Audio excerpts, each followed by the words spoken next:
magbebenta ng mga kalakal. Sayang din yon sa kakaipon mo syempre, di ba? Dito may pera sa basura talaga. Yung mga ngalakal for today, dahil day off, magbebenta tayo ng recycle. Saan pa nilalak?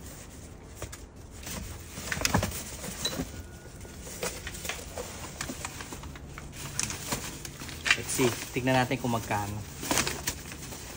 May pera sa basura, mga ngalakal ng kanan. First time ko nga pala dito. Nandito tayo ngayon sa North Van Returnit Depot. Every area may malapit na depot dito para magbalik or yung mga gustong mag-recycle. Bawat item, bawat bote may presyo. Kaya yung mga ibang mga Pinoy o karamihan sa mga Pinoy dito nag-iipon talaga ng mga bote. Ayan yung mga naipon namin. Matagal din yan pero syempre 'di ba sayang din. Iniipon lang namin yan. Actually konti pa to pero syempre para less space na din. Kaya dinala na namin dito. At saka first time ko din pala dito. Kaya tara, subukan natin kung paano magbenta ng mga recycle dito. At kung magkano ang mabebenta natin. Syempre excited. Ayan, nakapasok na tayo. Then kukuha tayo ng blue tray na ganon. Then isosort natin by item yung mga recycle natin. So yung lalagyan ng mineral dapat sama-sama.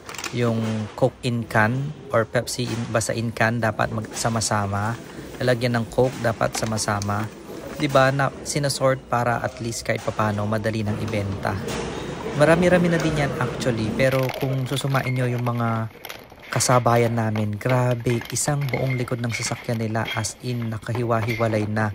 Bibilangin na lang nung nandyan sa counter para kahit papaano mapabilis yung trabaho. Akala natin 'di ba sa Pilipinas lang, pero kahit dito sa ibang bansa, marami din nagre-recycle. Tapos kumikita pa sila ng pera. Alam mo naman tayo mga Pilipino, 'di ba? Basta pagkakakitaan, papasukin natin 'yan. At least wala namang masama. Kahit papaano, ipon-ipon lang ng mga bote, recycle, then after makaipon, ibebenta. 'Di ba?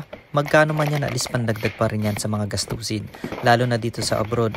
Alam naman natin na hindi madali ang buhay. Kaya sa mga gaya ko, laban lang. Laban lang tayo para sa pangarap at pamilya. Finally, natapos din natin ang pagsasort natin. Ito lahat yon, guys. This is it. Magkano kaya? So, tapos na tayo magbenta. So, ang nabenta nating lahat is $15. Yan. So, naka $15 lang tayo dahil sa basura. O, diba?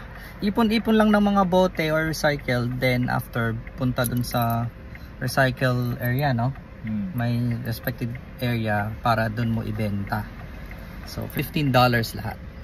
Yun lang. Thanks for watching. Like and share naman dyan.